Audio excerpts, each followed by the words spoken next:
Friends, ఈరోజు దేశవ్యాప్తంగా చర్చనీయాంశంగా మారినటువంటి సినీ నటుడు, జాతీయ అవార్డు పురస్కార గ్రహీత అల్లు అర్జున్ అరెస్టుకు సంబంధించి అనేక రకాల అంశాలు చర్చకు వచ్చాయి. వాటిల్లో ప్రధానమైనటువంటిది రాజకీయ పార్టీల స్పందన.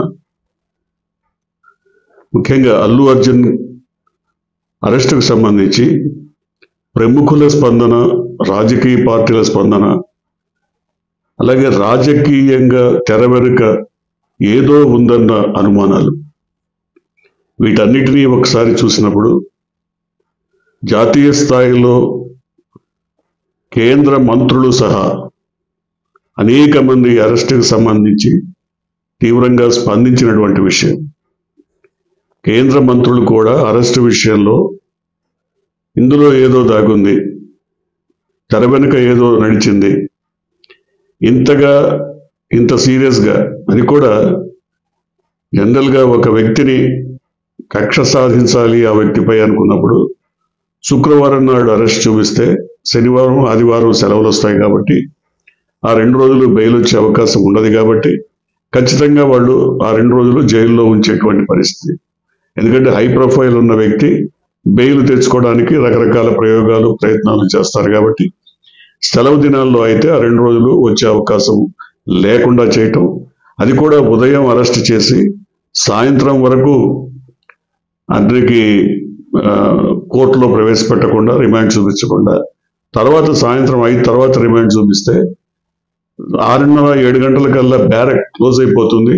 అప్పుడు ఒకవేళ బెయిల్ వచ్చినా కూడా కనీసం ఒక రాత్రైనా మరి జైల్లో గడపాల్సిన పరిస్థితి వస్తుంది. ఇంత వ్యూహాత్మకంగా చేయాల్సిన అవసరం ఏంటి? ఎవరికి ఈ రకమైనటువంటి అవసరం ఉంది? ఇవాళ కోర్టు ప్రొసీడింగ్స్ అన్నీ మనం ఆన్లైన్లో ప్రసారమైనాయి. వాటిని చూసినప్పుడు పబ్లిక్ ప్రాసిక్యూటర్ ఎంతగా తంటాలు పడ్డారు, ఎన్ని రకాల అంశాలను తెర మీదకు తీసుకొచ్చి మరి బెయిల్ను అడ్డుకోవడానికి ప్రయత్నించారు. కానీ మరోపక్క రాజ్యసభ సభ్యుడు, వైఎస్ఆర్సీపీ రాజ్యసభ సభ్యుడు, సీనియర్ అడ్వకేట్ అయిన నిరంజన్ రెడ్డి ఈ కేసులో చాలా గట్టిగానే ప్రయత్నాలు చేశారు, తీవ్రంగా స్పందించారు. ఇంటీరియం బెయిల్ ఇవ్వమని అడిగారు, ఇంటీరియం బెయిల్ లభించింది. కానీ దీన్ని అడ్డుకోవడానికి చేసిన ప్రయత్నాలు చూసినప్పుడు నిజంగా ఎందుకు ఇంతగా స్పందిస్తున్నారు, ఎందుకు ఇంతగా అల్లు అర్జున్ మీద మరి కక్ష కట్టారు, లేదా ఈయన మీద ఏదైనా కుట్ర జరుగుతోందా అన్న అభిప్రాయాలు కూడా చాలా మంది సినీ పెద్దలే వ్యక్తం చేశారు. ఇవాళ ఈ రోజున సినీ పెద్దలు, అంతేకాకుండా రాజకీయ నాయకులు చాలా మంది ఈ రకమైన అభిప్రాయాలను వ్యక్తం చేశారు.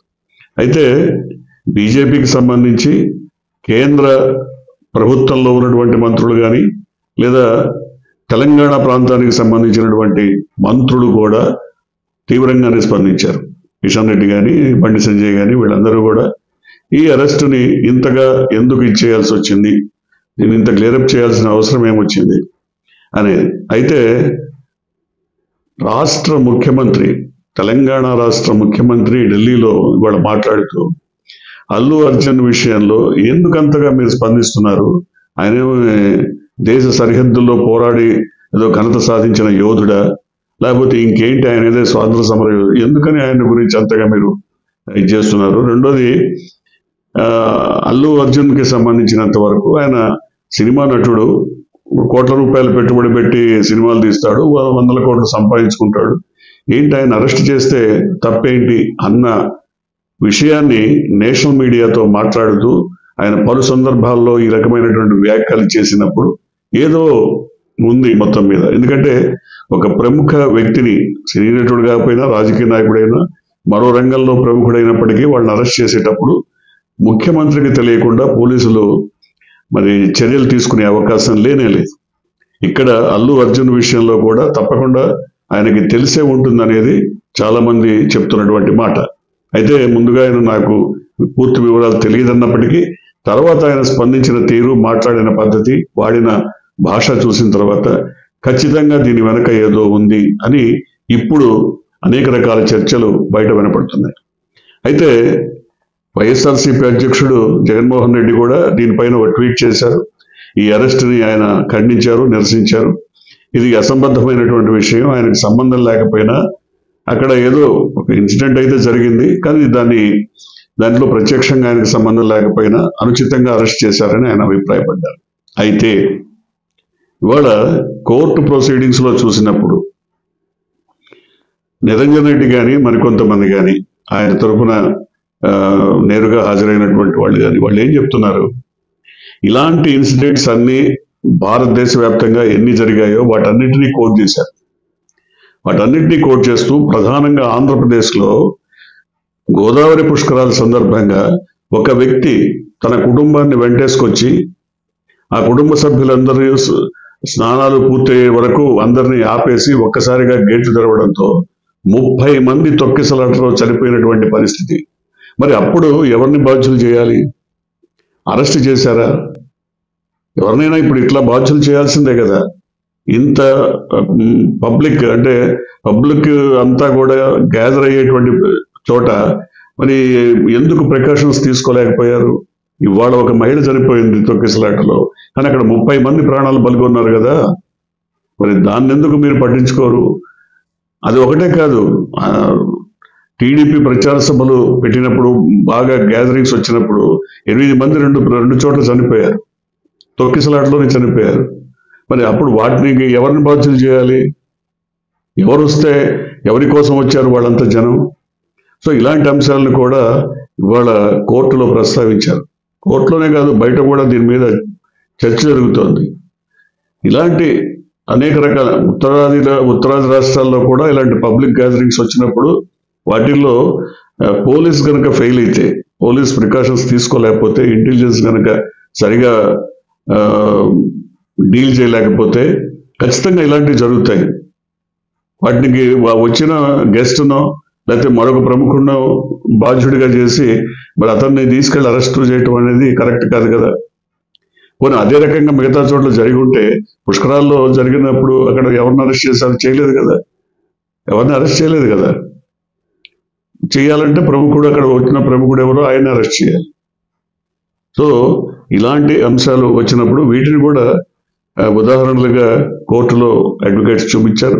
అయితే న్యాయమూర్తి జవ్వాది శ్రీదేవి ఆవిడ ఈ అరెస్టుల విషయంలో ఏదైతే అల్లు అర్జున్ మీద కేసులను ఏ సెక్షన్స్ ప్రకారం నమోదు చేశారో ఆ సెక్షన్స్ దీనికి వర్తించవు, ఈ కేసులో వర్తించవని చాలా స్పష్టంగా అభిప్రాయపడ్డారు. అంతేకాకుండా అతన్ని సినీ నటుడుగానే చూడొద్దు, ఒక సాధారణ పౌరుడికి ఉండే హక్కులన్నీ కూడా అతనికి ఉంటాయి. అతను బెయిలెడ్గా హక్కు ఉంటుంది, ఇంటీరియం బెయిలెడ్గా హక్కు ఉంటుంది. కాబట్టి అతను దాన్ని కూడా మనం పరిశీలన తీసుకోవాలన్నప్పుడు పబ్లిక్ ప్రాసిక్యూటర్ ఒక మాట చెప్తున్నారు. ఆల్రెడీ ఇప్పుడే I came to know, arrest జరిగిపోయింది, ఆయన తీసుకెళ్లి చెంచల్ కూడా జైలుకి పంపించేశారంటే, అరెస్ట్ జరిగినా కూడా ఇంటీరియం బెయిల్ అడిగేటువంటి హక్కు ఉంది. దానికి కూడా ఉదాహరణ చెప్పారు. ఎందుకంటే చంద్రబాబు నాయుడు స్కామ్ కేసులో అతను అరెస్ట్ అయిన తర్వాత కూడా బెయిల్ కోసం, ఇంటీరియం బెయిల్ కోసం, క్వాష్ కోసం ప్రయత్నించారు కదా. దాని అసలు క్వాష్ అసంబద్ధమైనటువంటి విషయం అని వాళ్ళ కోర్టులో మాట్లాడినప్పుడు, ఒక అరెస్ట్ జరిగిపోయిన తర్వాత క్వాష్ అలా జరుగుతుంది అన్నప్పుడు క్వాష్ కోసం సుప్రీంకోర్టు దాకా వెళ్ళారు అరెస్ట్ తర్వాత. సో ఈ విషయాన్ని వాళ్ళంతా అంటే ఒకళ్ళకి ఒక న్యాయం, ఇంకోళ్ళకి ఇంకో న్యాయం ఉండదు కదా. ఒకవేళ స్కామ్ కేసులో అరెస్ట్ అయిన తర్వాత మాకు కేసుని క్వాష్ చేయమని హైకోర్టులో అడిగారు, సుప్రీంకోర్టులో అడిగారు, ఇంకా నడుస్తుంది ఆ కేసు. సో ఇటువంటి పరిస్థితుల్లో క్వాష్ చేయమని అడగటంలో కానీ, బెయిల్ ఇవ్వమని అడగటంలో కానీ ఎక్కడ కూడా తప్పు లేదు అని కోర్టు న్యాయమూర్తి జవ్వాది శ్రీదేవి అభిప్రాయపడ్డారు. ఎప్పుడైతే బెయిల్కి అవకాశం లేదనుకున్నారో అప్పుడు ఇంటీరియం బెయిల్ ఇవ్వమని నిరంజన్ రెడ్డి జడ్జిని తన ప్రేయలో అడిగారు, ఆమె అందుకు అంగీకరించారు. అది కూడా 4 వారాలు ప్రే ఇచ్చారు. అయితే 4 వారాలు దాటిపోయిన తర్వాత ఎప్పుడు మళ్ళీ ఆయన లొంగిపోవాలో చెప్పాలని కూడా పీపీ అడిగినప్పుడు, నేను 4 వారాలు బెయిల్ ఇచ్చాను, ఈలోపు వాళ్ళు బెయిల్కి అడగచ్చు. తర్వాత ఈ బెయిల్నే ఎక్స్టెండ్ చేసి పూర్తి బెయిల్గా, ఇంటీరియం బెయిల్ కాకుండా పూర్తి బెయిల్ తీసుకోవచ్చు. ఈ లోపల ఏం జరుగుతుందో చూద్దాం 4 వారాల తర్వాత. ఇప్పుడే ఆ విషయాలు ఎందుకని ఆమె చెప్పుకొచ్చారు. అయితే రాజకీయాలు ఏంటి? రాజకీయాలు ముఖ్యంగా ఈ మొత్తం వ్యవహారంలో దేశవ్యాప్తంగా అందరూ స్పందించి, నటులు, నాయకులు అందరూ స్పందించని ఒక వర్గం ఉంది. ఆ వర్గం ఆంధ్రప్రదేశ్కు సంబంధించిన కూటమి. ఆంధ్రప్రదేశ్కు సంబంధించిన కూటమికి నాయకులు కానీ, కార్యకర్తలు కానీ ఎవ్వరూ స్పందించలేదు. ఎక్సెప్ట్ ఒక డిప్యూటీ స్పీకర్ రఘురామకృష్ణరాజు తప్ప ఎవ్వరూ కూడా ఈ అంశం మీద స్పందించలేదు. ఇక్కడే పలు అనుమానాలు తలెత్తుతున్నాయి. ఎందుకంటే రేవంత్ రెడ్డికి అక్కడ కూటమి నేతలకు ఉన్నటువంటి సంబంధాల గురించి మాట్లాడుతున్నారు. అంతేకాకుండా గతంలో పుష్ప సినిమాకి సంబంధించి ఆ రిలీజ్కు ముందే దాని మీద దుష్ప్రచారం చేసినటువంటి ట్విట్టర్ హ్యాండిల్స్ని, అలాగే యూట్యూబ్ ఛానల్స్లో వచ్చినటువంటి ప్రసారాలని, అనేక రకాల దుష్ప్రచారాన్ని చూసినప్పుడు కూటమికి సంబంధించి 2 పార్టీలు విపరీతంగా పోటీపడి మరి పుష్పకి వ్యతిరేకంగా ప్రచారం సాగించిన మాట వాస్తవం అనేది ఇప్పుడు అందరూ బహిరంగంగా మాట్లాడుకుంటున్న విషయం.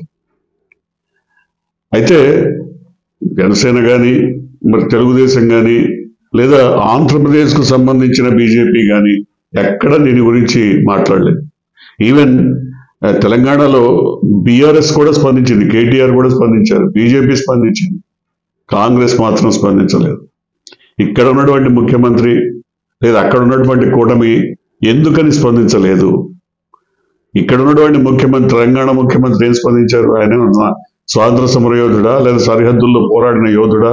ఎందుకు ఆయన గురించి ప్రత్యేకంగా మాట్లాడుకోవాలి? పోతే పోతాడు, అరెస్ట్ అయితే అవుతాడు, ప్రత్యేకమైన ఏం లేదు, అంతగా స్పందించాల్సిన అవసరం లేదన్న వ్యాఖ్యల్ని చూసిన తర్వాత, అలాగే అక్కడ ఆంధ్రప్రదేశ్లో కూటమి నాయకులు మాట్లాడకుండా మౌనం వహించడం చూసిన తర్వాత ఏదో ఉంది తెర వెనుక, ఏదో జరిగింది, లేకపోతే ఇంతగా ఈ అంశం క్లియరప్ అయ్యేది కాదు. దీని గురించి అంటే రాజకీయంగా లోతుల్లోకి వెళ్ళినప్పుడు ఇంకా అనేక విషయాలు చర్చకు వస్తాయి. రాకముందే మనం ప్రస్తావించడం సమంజసం కాకపోవచ్చు, కానీ ఖచ్చితంగా అన్ని వర్గాల్లోనూ ఈ చర్చ మాత్రం చాలా తీవ్రంగా వినపడుతోంది. ఇవాళ మధ్యంతర బెయిల్ రాకుండా ఉంటే బాగుండేదన్న ఒక అభిప్రాయం కానీ, ఒక ఆశ కానీ, ఆసక్తి కానీ కొన్ని వర్గాలకు ఉంది. వాళ్ళంతా ఎవరు?